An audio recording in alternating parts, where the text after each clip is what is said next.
Hoş geldin. Hoş bulduk.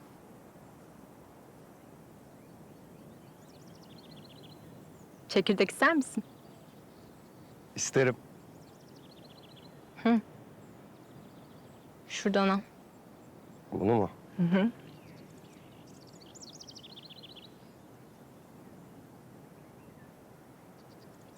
Ne oldu? Bir şey mi oldu?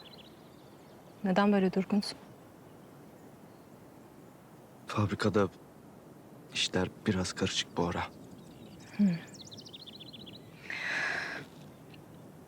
Sen her şeyin üstesinden gelirsin biliyorsun değil mi? Sana güvenim sonsuz. Tamam, peki. O zaman şimdi sana şahane haberler vereceğim ve bu haberleri duyduğunda bugün yaşadığın her şeyi unutacaksın. Ha, Hazır mısın? hazırım, dinliyorum. Söylüyorum. Projeme destek buldum. Ne diyorsun ya? Gel buraya. Çok sevindim. Evet, ya bir adam geldi Isparta'ya. Benim öz babamın yakınıymış hatta. Yani babam büyütmüş onu. Sonra çok zengin olmuş. İşte Bulgaristan'da da fabrikası falan varmış. Bulgaristan'da fabrikası mı varmış? Evet. Adnan Fuat Demirci. Fuat Demirci mi? Evet, neden? Toprak. Sen Fuat Demirci kim biliyor musun? Bizi batırmaya çalışan adam.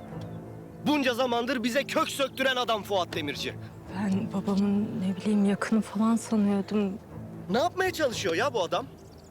Seninle niye iletişim kuruyor bu adam?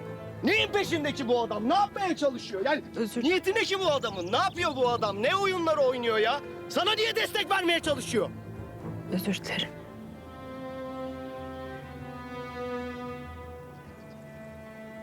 Gonca ben özür dilerim.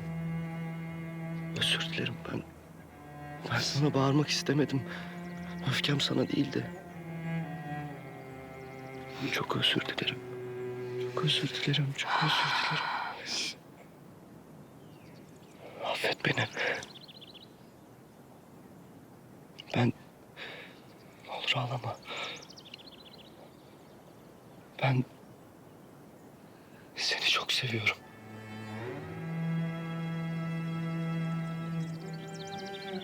Ben de seni. Ben de seni seviyorum. Hala niye ağlıyorsun? Mutluyum.